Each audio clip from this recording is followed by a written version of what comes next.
Magandang oras po sa inyo mga kaibigan. Dahil po sa ilang mga kailangan puntahang mga events, medyo natagalan na tayo bago pumunta at magbigay uli ng content sa ating mga kaibigan ko, saan man po kayo naroroon, isang magandang oras po sa inyo.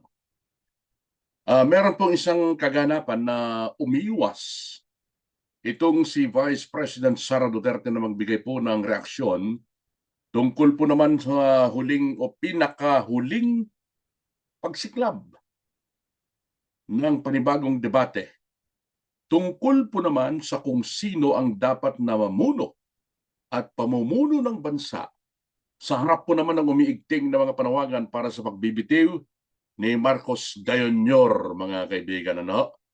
Kung maalala ninyo, merong isang kaganapan din na nagbigay ng reaksyon itong si VP Sara. Talagang sineryoso ito ng Palasyo ng Malacanang. Lalo na yung kanilang attack dog, yung taga-pagtanggol ng palasyo si Auntie Claire, na sinabi ho niya na yung pagpapahayag daw nitong si VP Sara na nakahanda siya maging susunod na Pangulo once na matanggal sa kanyang posisyon itong si Junior Marcos. Aba, kung ano-ano na ang mga sinabi ni Auntie Claire na tila nagbabanta pa, mga kaibigan. Yung mga sinabi niya seryoso. Kulang na lang diretsa niyang sabihin na maaari nilang kasuhan itong si VP Sara Duterte dahil dun sa binigay niyang reaksyon ng tanungin ng mga reporters tungkol po naman dun sa kung handa ba siyang magiging susunod na magiging Pangulo ng ating bansa. Itong pinakahuli mga kaibigan, umiwas na itong si VP Sara na magbigay po ng reaksyon tungkol sa muling pagsiklab ng panibagong debate tungkol po naman sa kung sinong mamumuno sa bansa sa harap po ng umiigting na mga panawagan para sa pagbibitiw ni Marcos Jr. Tumanggi na itong si VP Sara na magbigay po ng diretsong sagot ng tanungin kung handa ba siyang akuin ang pagkapangulo sakaling umalis. Meron ba siyang planong umalis? Parang wala naman eh. Sakaling umalis sa pwesto itong si Marcos Jr. Sa halip mga kaibigan na direktang sagutin, minabuti niyang iwasan ang issue habang patuloy na lumalakas ang pressure sa kasalukuyang administrasyon. Alam po ninyo sa atin ang kinaganda ng ginawa nitong si VP Sara, mas mainam ho yung ginawa niya na wag na lang hong direktang sagutin yung mga katanungan ng mga issue na bumabagabag po sa kasalukuyang administrasyon dahil sino ba yung nag-aaway ngayon? Nagbibigay, nagpapalitan ng akusasyon. Itong si Saldico, mga kaibigan, dating congressman ng Ako Bicol Party List, na naging chairman po ng makapangyarihang House Committee on Appropriations, dyan po naman sa Kamara de Representantes. Noong maupo, unang upo itong si Marcos Jr. at ang speaker niya yung kanyang pinsan na si Tambaluslos Romualdez, mga kaibigan. Ano? Sila ngayon yung nagbabangayan. Sunod-sunod, series of videos ang inilalabas po nitong si Saldico. Ang pinakahuli yata yung panglima na. Marami na siyang sinasabi mga kaibigan at sinasangkot na itong si First Lady Lisa Marcos kaugnay po naman sa pakikialam nito sa agrikultura. Oh, napilit namang itinatanggi ng kasalukuyang kalihim po ng agrikultura. Sino ngayon yung nag-aaway? Matindi na. Matindi na ang awayan ng mga magnanakaw sa Pilipinas. Oh, Saldico, si BBM, may akusasyon si Saldico, may counter statement din, counter accusation, itong si BBM. Away-away na mga magnanakaw ito mga kaibigan, ng kawawa yung mga Pilipino na inosente. Di ho ba? Kaya yung ginawa ni BP Sara, na umiwas munang sagutin ang mga katanungan tungkol po dito, talagang ano yun, alasyon. Right move ho yung ginawa ng pangalawang Pangulo. Dahil unang-una, ayaw niyang madamay sa away ng mga magnanakaw, mga kaibigan. Dahil unang-una, tingnan ninyo, inaakusahan siya ng 125 million. Mamera lamang yun eh. Mamera. Na nilinis naman ng COA at naibigay ang detalye kung paano ginastos ho yun, mga kaibigan. Kumpara dito sa mga banknotes, ha? Hindi lang basta-basta banknotes, kundi mali-maletang banknotes na pinakialaman umano ng speaker at ng Pangulo. Base dun sa pagbubunyag ni Saldico. Kumpara dito sa Mamera, barya-barya kay BP Sara, mga kaibigan. Nasa ang hustisya doon? Ha? Ang kanyang mga pahayag ay lumabas hanggang umiingay po naman ang panawagan mula sa loob ng kanyang sariling hanay na dapat nang magbitiw si Marcos. Ayon kay BP Sara, hindi ko sasagutin yan ngayon dahil magkakagulo tayo. Sinabi ng ikalawang Pangulo nang itanong sa kanya kung ang kahandaan ba niya ay 100% bilang susunod na pinakamataas na posisyon ng bansa. Alam niyo, yung sagot ni Auntie Claire doon sa una naging pahayag ng ikalawang Pangulo, parang taliwas ho, mga kaibigan. Hindi tayo abogado pero parang taliwas. Doon po naman sa sinasabi at itinatadhana ng Konstitusyon ng Pilipinas. Ito, basahin ko po sa inyo. Ano? Under the 1987 Constitution of the Philippines, presidential succession is laid out primarily. Nakalatag po yan, mga kaibigan, sa Artikulo 7, ikapito, Executive Department. Ito yung mga rules na nakasaad po dyan, mga kaibigan.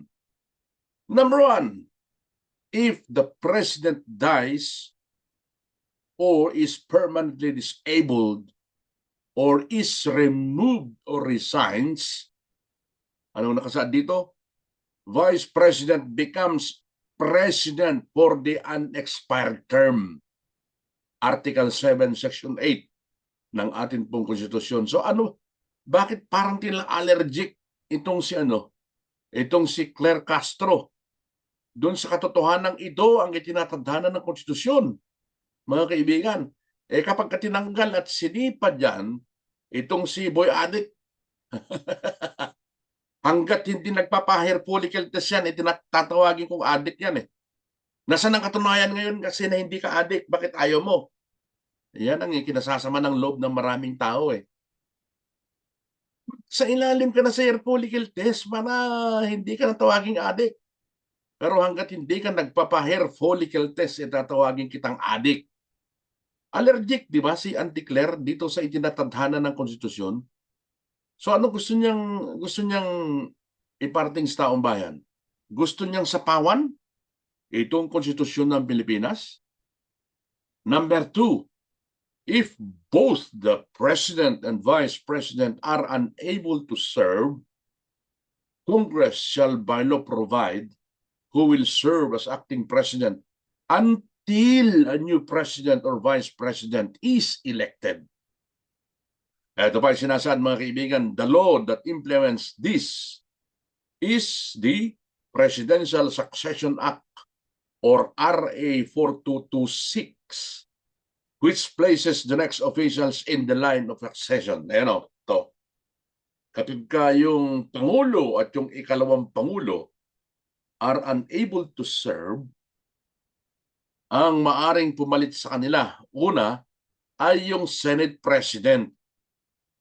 At kung hindi rin pwede ang Senate President, ang pangatlo o pang-apat ay ang Speaker of the House of Representatives. Ibig sabihin, kung hindi pwede o matanggal itong si BBM at hindi po pwede itong si Vice President Sara Duterte, nako, ang magiging presidente ng Pilipinas, Tito Soto, Tito Soto pala. Nako po, yung nagsabi na magiging banana republic ang Pilipinas, mga kaibigan. No? Eh, kayo ba naman? Gusto nyo ba namang magiging Pangulo? Oh, magiging Pangulo itong si Tuta Soto ay Tito Soto. Eh, unang uh, unang tirada pa lang yan, naging Senate President ito, pagtatakip na. Kasama itong si Pinky Lacson.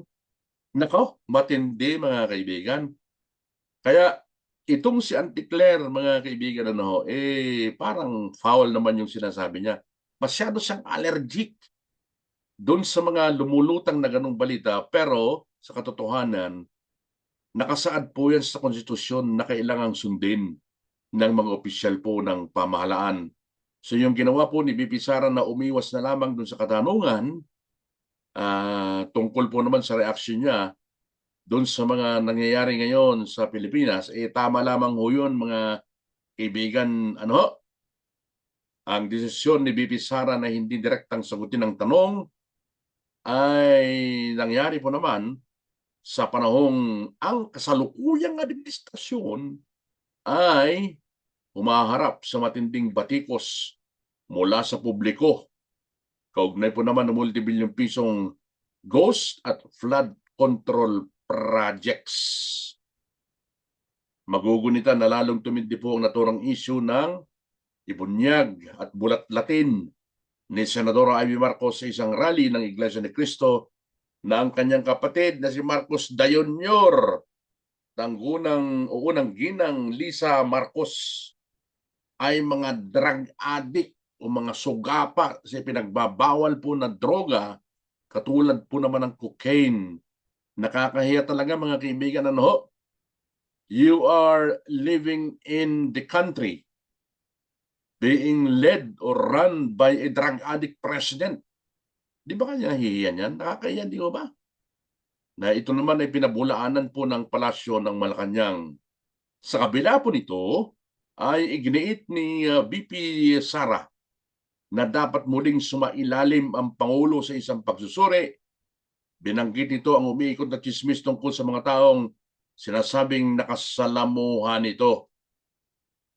Binigyan din ng pangalawang Pangulo kung ikaw ang Pangulo. Diba? Sabi niya, o opisyal ng gobyerno, hindi ka pwedeng tumanggi kapag hinamon kang mag-drug test. Neuropsychiatric exam o iba pang exams na may kinalaman po naman sa competency. Di lalo na doon sa hair follicle test. Ngulo ko mag-set ka ng example, mga kaibigan. Hoy, BBM, isang ordinaryong mamamayan lang ito. Mag-set ka ng example. Marami nang hamon sa'yo na magpa-hair follicle test. Habang patuloy kang tumatanggi dyan sa hamon na yan, wala kang karapatan na pigilan ng sino man kahit na ako na tawagin kang drug addict. Ipakita mo yung ebidensya na hindi ka addict. Yun ang hamon namin sa'yo. Ano na? Sa mga kaibigan natin na hindi pa po nakakapag-subscribe sa ating pong palatuntunang kape at balita sa Radyo Pilipino UK YouTube channel, kahit isang subscription lamang po, maligayang-maligay na tayo. Bye for now mga kaibigan. God bless po.